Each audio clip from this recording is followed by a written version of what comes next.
told me that every good presenter has their own bag of tricks. Now, not like Jimmy's bag of tricks, but a different bag of tricks, a bag of tricks of different stories that you tell at certain times. And these stories are the "it was so" stories. It was so frustrating, it was so hot, it was so long, it was so embarrassing, whatever it may be. So I figured, in honor of the 12 and a half inches of snow on the ground that I think only the crew from Texas enjoys. There are some Longhorns, right? There, whatever you do there. No one really knows which one.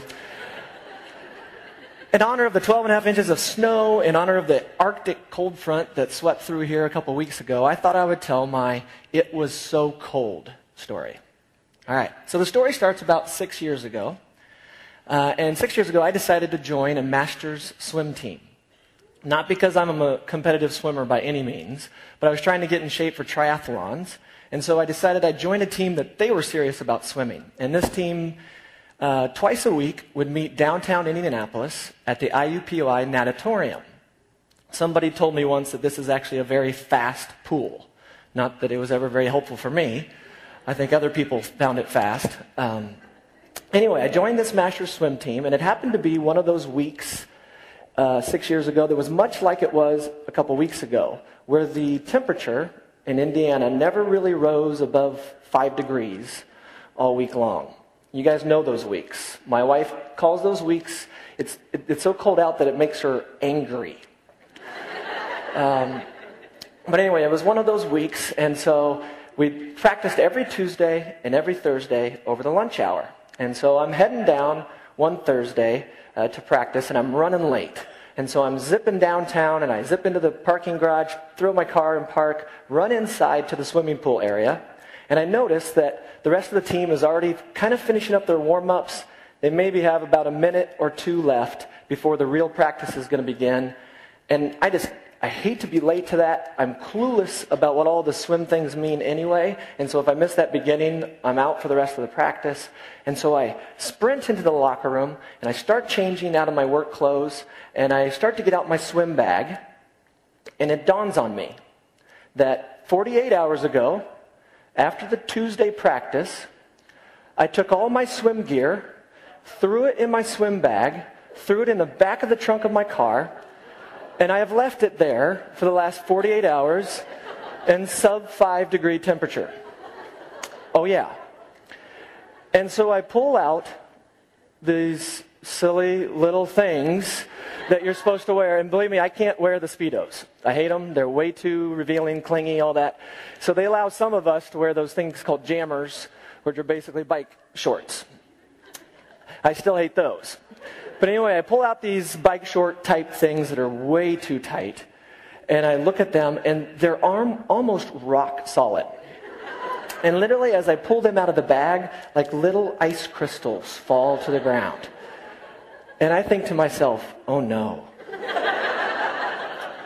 I can do nothing. I'm out of time. I got to get out there. I don't have time to do the hand dryer or the shower to get warm. And so I just did it. I know. I put on the swimsuit, and it was so cold. There you have it. Tonight I'm going to tell you guys a little bit... thanks. I can be done now? No, just kidding. So tonight I'm going to tell you just a little bit about myself before we spend the weekend together. On the screen next to me in a second here, you'll probably see a collage of pictures that tell you a little bit. And you've seen some of these pictures about myself, and I'll kind of talk about them throughout the weekend. But the one in the middle is my favorite. It's of my family. I made it a long time. My beautiful wife, Kristen, my two girls, Maddie, who's 9, and Abby, who's 6. But if you ask her, she's 6 3/4. So you can ask her later, and they're going to be around all weekend. And my dog, which you saw earlier, which is Punch. And he's a whole nother story. But anyway, that's a little bit about me. Let me back up a little bit and kind of give you my story, how I got here, how a lot of these pictures came into being. I grew up, for the most part, here in the Midwest. Just kind of your stereotypical suburban Midwestern boy. And that was after the age of about 6 or 7. Before that, my father, who went to Moody Bible Institute, his life's passion and calling in ministry is to start churches and to plant churches in cities across the country where there aren't some, cities and towns. And so up until the age of 7, he planted churches in Arizona, in California, in Idaho, in Colorado, and we were probably in places for 6 months at a time before we moved on to the next place.